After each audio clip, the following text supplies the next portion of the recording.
What's going on, everybody? It's Dot Bets. We're checking back in. We got our PGA on the dot live stream coming at you guys here on another beautiful Tuesday evening with my main man, Bet with the Boys Golf, aka Teaser Nation. How are you feeling tonight, buddy? Good. Yeah, I think pretty boring Sunday at the Charles Schwab. Your favorite player of all time, Ben Griffin, got it done. Ben Douchebag Griffin. Are you kidding me? Absolutely kidding me. I guess he was playing well, but kind of out of nowhere, I wouldn't expect him to honestly win a PGA Tour event by himself because obviously he won with Novak. But he played well. I guess Schmidt put up a good fight there. Pretty dull final round. Overall, just to recap for me, 3-0 in tournament matchups. So I think I got to start sticking with those. 0 for 3 top 20s. I don't know what Harmon was doing on Sunday there, and Friday went 3 over, almost missed the cut. So had a little bit of a sweat, I guess, with Andrew Novak outright, but not too much. It was pretty much a 2-horse race. How about you? We got Fleetwood, the top 20 there. Had a terrible beat on Akshay. We both loved him on Sunday, and just didn't show up on the back nine. But and I missed Glover by a stroke on the top 20. That one burned because I really like that play. Was it one stroke? Yeah, he was one stroke there too. Tied for 22nd, and I was just like, come on. He had a hell of a Saturday, and I was like, come on. Yeah. And then Sunday had an okay day, but overall, outrights right now are what we call donations. Hey, they come and go each week, and we're gonna definitely try again here for 3 more outrights this week. We have the Memorial Tournament. This is another signature event. This is the last signature event of the PGA season. Thankfully, because these generally are very, very tough to predict. I mean, a stud is more than likely going to win. So then that produces less value, both DFS, both betting wise. But we're here to pick that apart for you guys. But then we have 2 weeks away. We have the U.S. Open. So just go ahead and take your Bryson DeChambeau outrights already. I will be hammering Bryson for the U.S. Open. So make sure you guys are doing that. Next week's the RBC, I think? Yeah, RBC Canadian Open, and then I'll be at the U.S. Open in Pittsburgh there. Your boots on the ground. Let's go. Yeah, I'll be there, I think, Thursday, for sure, Thursday, Saturday, and then maybe Sunday as well. So it'll be fun. I mean, we've seen the rough on Twitter there past couple of weeks. I know everyone's seen that. So I'm hoping for, winner over par, supposedly, is what might happen. So it'll be a good test for them. So. Those are the best to watch. Yeah, you just absolutely just see carnage out there, and the best golfers in the world just are so mad. I love it. Yeah, it's like us. It's brutal. All right, well, appreciate you guys tuning in. We got we'll have our outrights that we'll disclose tomorrow night. We finalize all of our cards. We go over the outrights. We look to see who we like there, top 20s, some matchups. We hit a 3-ball this past weekend. Has had a dead heat rule, and Tommy Fleetwood, I'm still a little shooken up by that. He missed a 5-footer. I needed him to cash like $250 for the Discord, and he literally just flat out missed it. I missed it right, threw his hands up, and I said, I did the exact same reaction, bud. But classic Fleetwood, man. Yeah. Oh man, he was playing terrible. He was like 3 strokes down, and then got back to even. And I was like, okay, this is the 18th hole. Come on, bud. And beautiful second shot in, and just missed the putt, unfortunately. But we still had some profit there. Unfortunately, didn't get the big one, but it's coming. It's definitely coming here. Yeah. And we also have more outrights to come as well. So let's dive in. We got the Memorial Tournament teaser taken away on course attributes and what stats we should be pounding this week. Yeah. I mean, really for this course, we see it every year. Obviously, it's one of the, better tournaments, better courses. Jack Nicklaus tournament here at Muirfield in Ohio. firm, fast, tight bent grass greens here. Really just the biggest thing with this course. I think it's the most, penalizing rough on the tour outside of, major venues and stuff like that. So you have to play from the fairway here. It's pretty much a automatic layup out of the rough here. It's hard to hold the greens from the rough. So you got to play from the fairway. And then around the green game is going to be massive because, once you're in that rough a few times, you got to scramble a bit because you're not going to be able to, get it on the greens on your second shot. It's a long course, actually, 7,500 yard par 72. I think the four par fives are the only ones that play under par. So you have to score on the par fives this week. Those are the givens. I think every year we see like the winners, they mainly go under par throughout the par fives. And then bogey avoidance is another key stat I kind of look at with a tournament like this. Course history is a pretty big thing here too. Multiple top 15 finishes the last 5 years. Obviously, Scheffler, Morikawa plays well here. Cantley, another guy, Spieth, Denny, Siwoo, Xander, Hovland, Finau, Fitzpatrick, and Homa.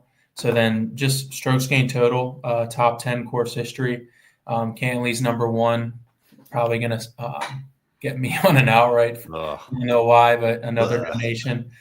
Scotty, 2. Morikawa obviously plays well here. Spieth, Xander, Finau, Justin Rose, Aberg, and Adam Scott. So pretty much the main big dogs play well here with a few outliers in there. Course comps, Torrey Pines is a good one. And I think Bay Hill with the amount you kind of water in the penal rough around there. And then really just a player highlight, Patrick Cantley, 7 career appearances. I think last year, I'm not counting, was a missed cut. He finished no worse than T35 with, I think, 4 top fives and 2 wins. Gained strokes both off the tee and on approach, and all 6 times here outside of last year. And he's good putting on bent grass. So I'm still chasing the when the putter gets hot, as we saw when he was actually winning in 2021, 22. So I don't know when it's going to come, but it's got to come at some point. So just to wrap it all up, key stats. I think par 5 scoring is a big one for me this week. Approach, off the tee, and then bogey avoidance. I like that. So let's pull up the model here. We got Scotty at the top. Yeah. Yep. And if we filter it, let's filter it by let's go par 5 scoring, because I think that's going to be huge too. For sure, yeah. I could get it to go. Where's that at? Par 5 average right here? Yeah, you can do that one, yep. So then we got Scotty, Sepp, Spieth. That's surprising. Yeah. Siwoo, Schmid, Morikawa, Hovland, Rose, Novak, Kim, Scott. Yep. And that's a pretty good list there. The 2 that pop off to me with pretty good value is Sepp and Siwoo right off the bat. Siwoo has been playing phenomenal golf as of late. I think he was at least top 30 last week for sure. Yeah, if not better.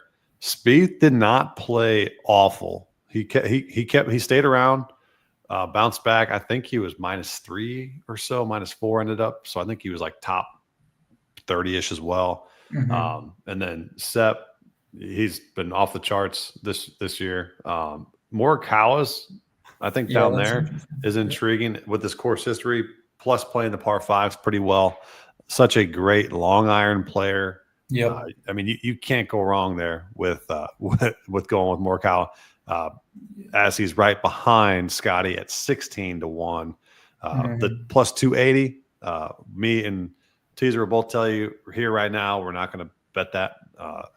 I'm going to basically just say I don't think Scotty's going to win this week. Maybe that's a hot take, but plus 280 missed me with that. But then Morikawa, Xander, and Thomas, 16-1, 18-1. You don't see, if you scroll down just a little bit further, Xander's up there. But surprisingly enough, Justin Thomas is below. He's back here. And I'm pretty sure he's played the par 5s a little bit better. But maybe I'm wrong. I've I've seen him play. I feel like I've seen him eagle a ton more than what that shows. But so that's kind of the how you can filter that on for course history, filter it for par 5 scoring average. But definitely going to be one that you want to get after this week with the par 5s. Yeah. One way to distinguish, and one way to, if you're playing DFS out there, obviously ownership, but then just go through all these little different stats, and it's a nice way to break some ties out there for sure. Mm-hmm. So who would you start your outright card with? Right now, if I had to choose right this instant, I'd probably say Xander on my book, 16-1. But I really like his top 10 for plus 130, because anytime you get him top 10 plus money for me with Xander, I feel like I got to take it. Yeah, I mean, it's tough. I don't even know with Xander, man. It's tough. Everywhere without outside of Scotty up there is tough. It's like Morikawa, man. I don't like the 16-1. I'm sure he'll kind of be there on Sunday, but like he hasn't proven to us he hasn't won in a while, so I can't really go there with that. I mean, it's the same thing with this guy I'll probably start the card with, but I'm not sure yet, and that's Cantley. I mean, it's just the fact that he is always in the 22 range, so it's a little better number on a guy who hasn't won as well with Morikawa. So it's like, and this is Cantley. He's ranked 17th in the model down there, which is surprising, but it's a heavy field here. Yeah. But with the course history and everything, if you scroll over, I think a little bit, if to the right, I think, keep going a little bit. It'll be like strokes gained total 5%. Yeah, do the 5%. That's the course history run one right there. So if you scroll, see who's won. I believe it's Cantley. So this is a good one for this course. Yeah, I mean, he plays this course unbelievably well. He has 2 wins, like I said. Another 2 top 5s on top of those wins, and then 2 top 30s when this was like a full field event before it became signature.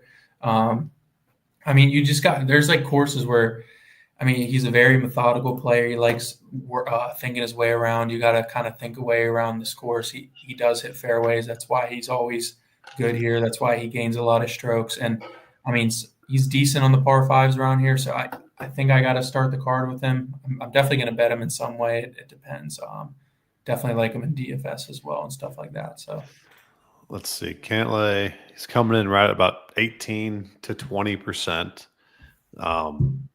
His line hasn't moved down. I'd say people are betting him kind of deal, but I think that should definitely change. And then we got next to him, as we go down this list, you got Ludwig, whatever. He's my guy. He had one of my outrights this year, and if there's a course comp, that's Torrey Pines. Man, it's hard not to take him. And he hasn't been that bad this year. It's just when he shows up, he's up there. When he doesn't, I mean, he's just miscuts and goes on. He's tricky, man. He's like, people love this man. Like, they think he's like a top 3 player in the world. And it's like, you got to show a little more consistency. You never know where the short game is with him. I mean, sometimes like even coming into the PGA Championship, his approach play out of nowhere was like horrendous. So it's like, you never know where his irons are. So it's tricky with him. I mean, if you take a stab at him, it's a good course fit. And I think he's even good strokes gained course history, and he's only played a few times. So he's 9th or 10th, sorry, in course history. Yeah. But I mean, he's got he's top 5 when he played last year. Yeah. But I mean, a 7th, the top 10 at the Masters. Obviously, he won at Torrey Pines, then 54th RBC, 60th Truist, and then cut at the PGA. Yeah, that's because he couldn't get off the tee. Where the hell? He was so bad. So, which is scary here. You got to be accurate as well. So it's definitely tricky.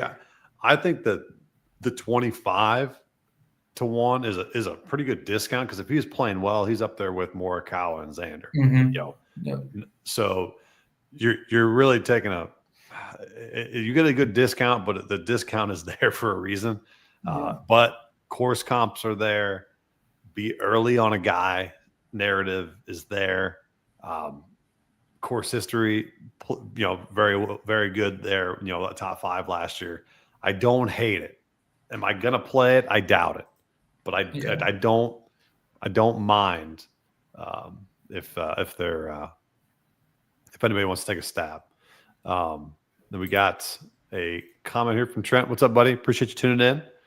We got ride Morikawa till he wins, and we will keep riding all day long. He loves Morikawa, so he's always on him. He always tries to get me to play him, but that's his guy. I mean, it's like Brandon with Kitayama. We got this Blake Kitayama. The thing, I don't know, man. I can't see it with more. It's just the number at this point with me with him, man. It's like anything sub 20. It's just tough, because it's like it's hard. So, but he makes a ton of sense this week. He really does. Yeah, I mean, he'll hit every fairway. Yeah, right. Will it? I mean, two top twos, 2 runner-ups, cut, and then I guess he withdrew in 23. I don't know what the hell that was about. Yeah, but ride him out. I don't mind it. He checks all the boxes that you could want this week, and hopefully gets it done. If Trent, you better be taking him. He probably will be on him. All right, keep going down. Now we're in the 30-1 range. Didn't touch on Tommy Fleetwood because we don't take Tommy Fleetwood to win outright because he doesn't win outright. So don't take him there. Hell of a golfer, love him. Top 20s all day long with him. Tournament matchups, do whatever you got to do, but do not take an outright for Tommy Fleetwood, for the love of God. So then we got Connors 30-1, and you would think if I'm on Xander, I'm on Corey Connors, but for whatever reason, I am just not getting to him this week. What am I missing? Yeah, I mean, I think the 30-1 range on these signature events, man, I think that's like the sucker bets outright.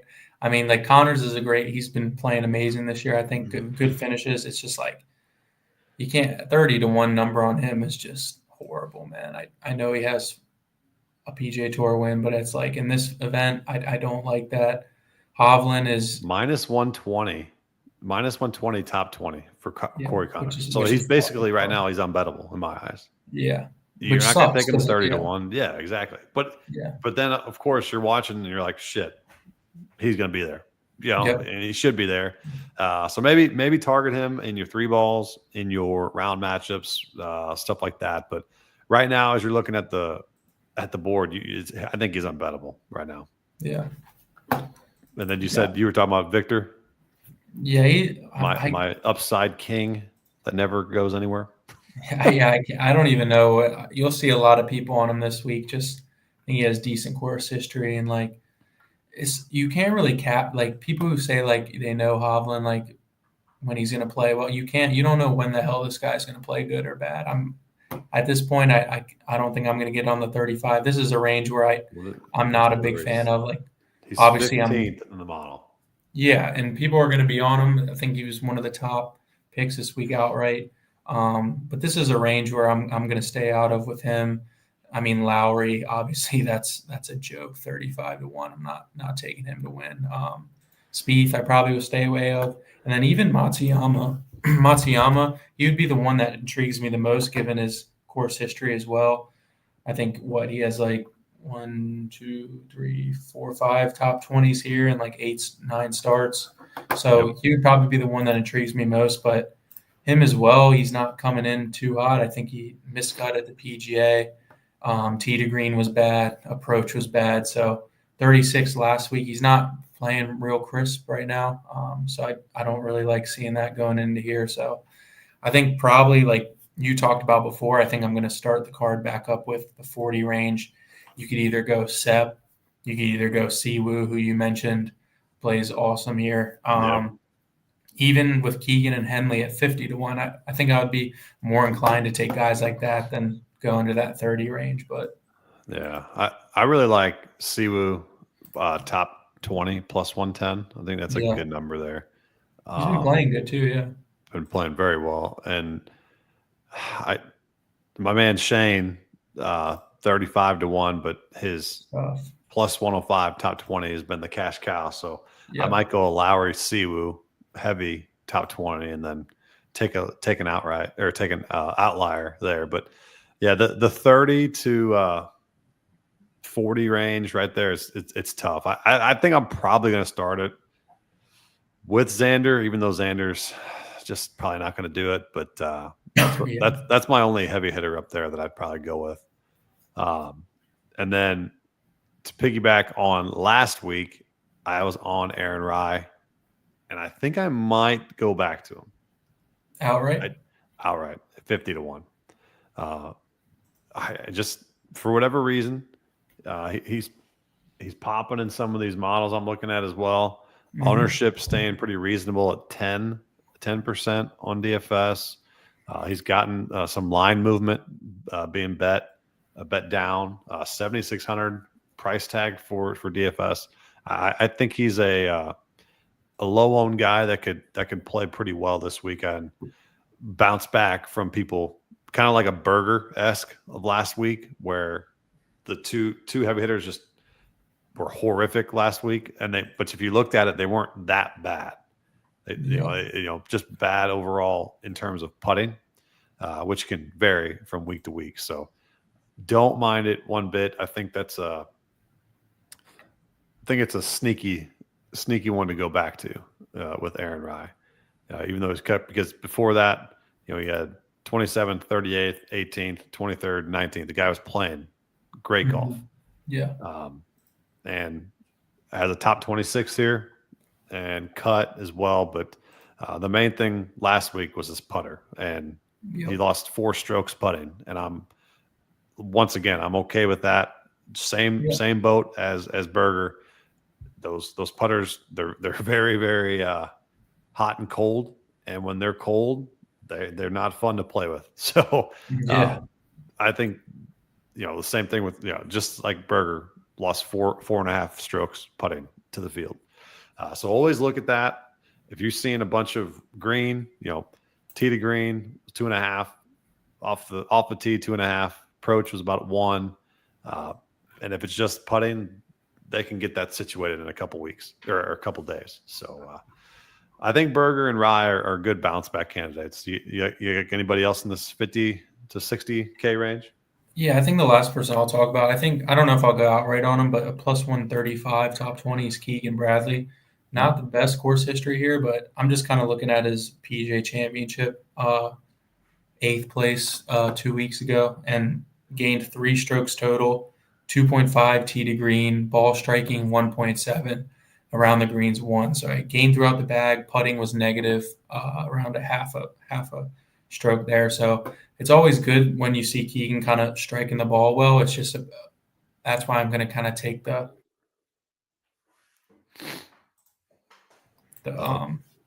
safer play and go top 20. You never know with him. Smaller field, I think plus 130 is a good value as well on that top 20. So like that.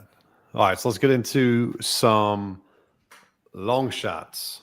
And I'm probably not even a long shot, but I think Sungjae 60 to 1 is good. Yeah. Mm-hmm. Akshay 70 to 1. Go right back to a guy who is very, very accurate. One of the best long iron players in the game.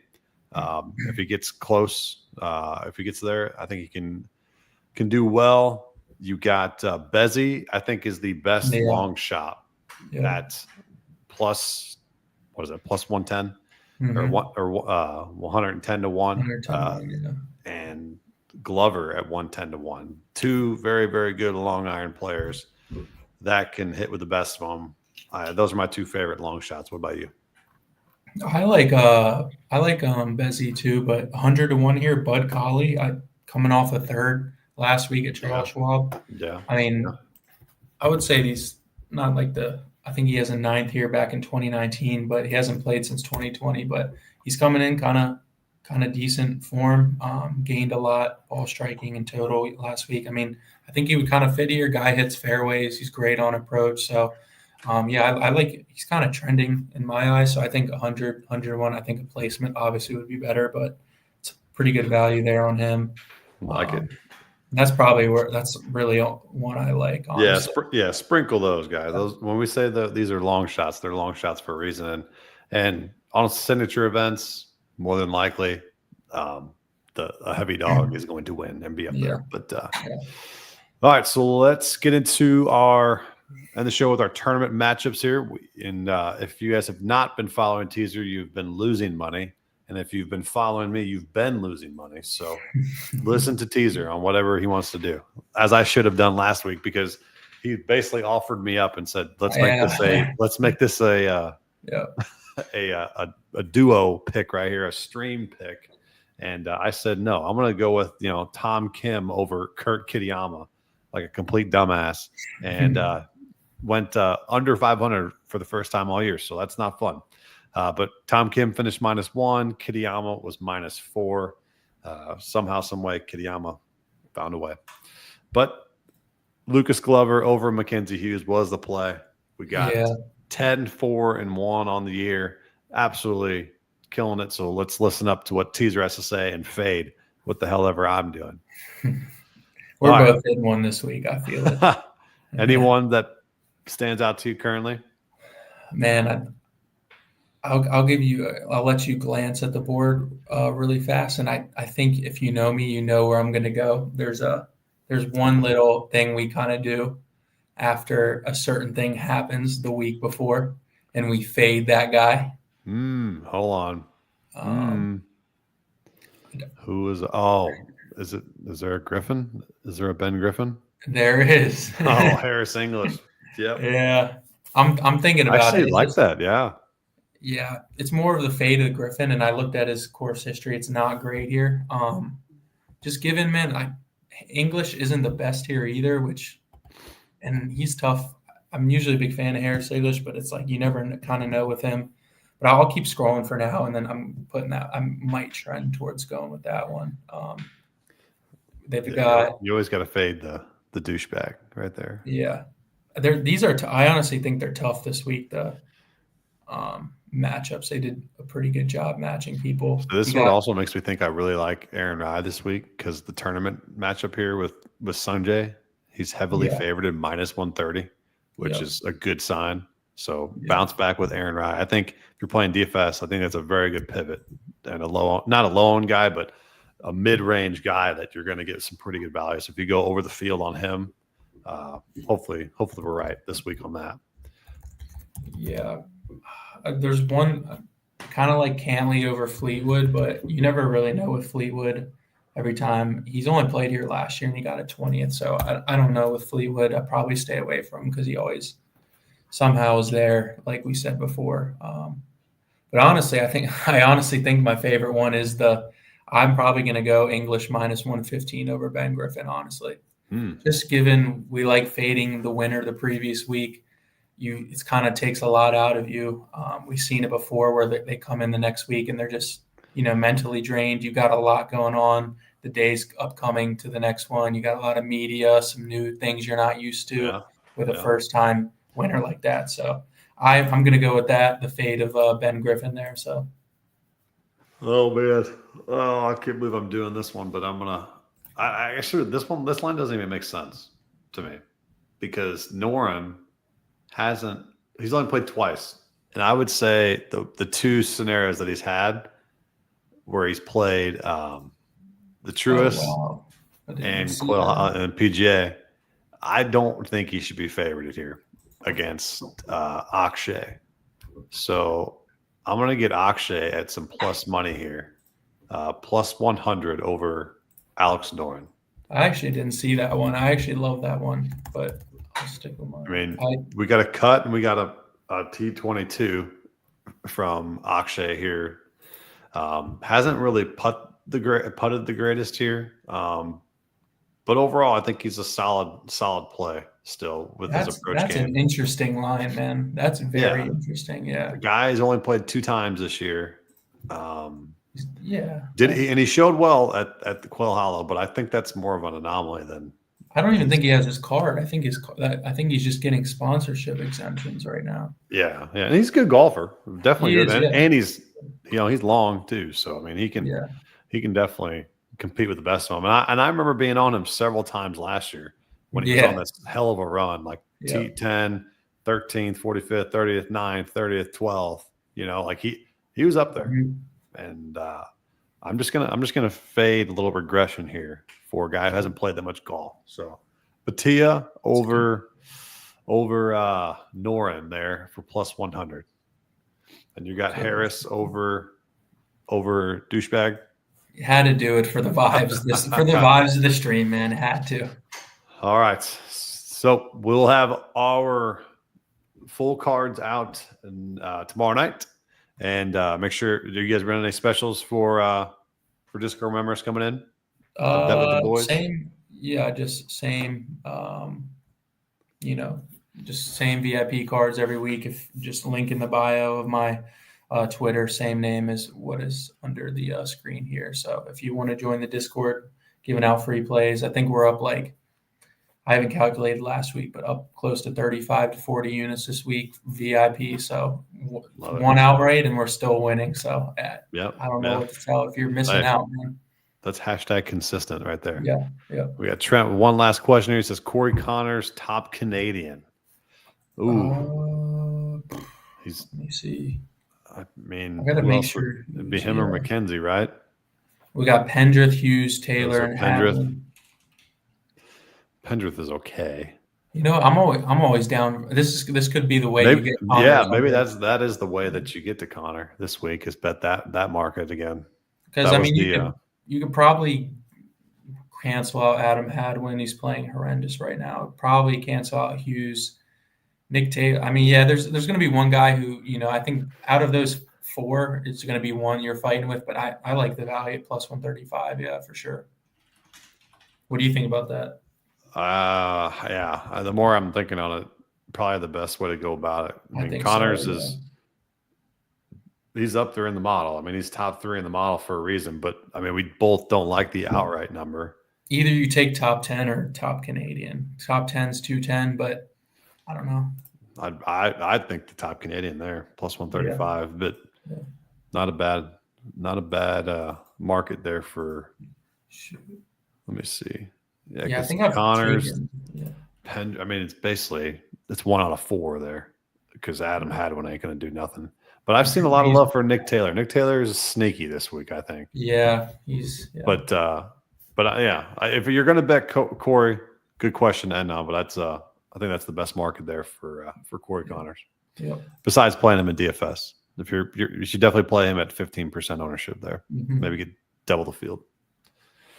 All right. Appreciate you guys tuning in. We'll be back same time next week with the RBC, and then we're 2 weeks away for the third major of the year with the U.S. Open. So appreciate you guys tuning in. Tune in for our full cards on our Twitters, X's, whatever they call it now, and we'll be back same time next week.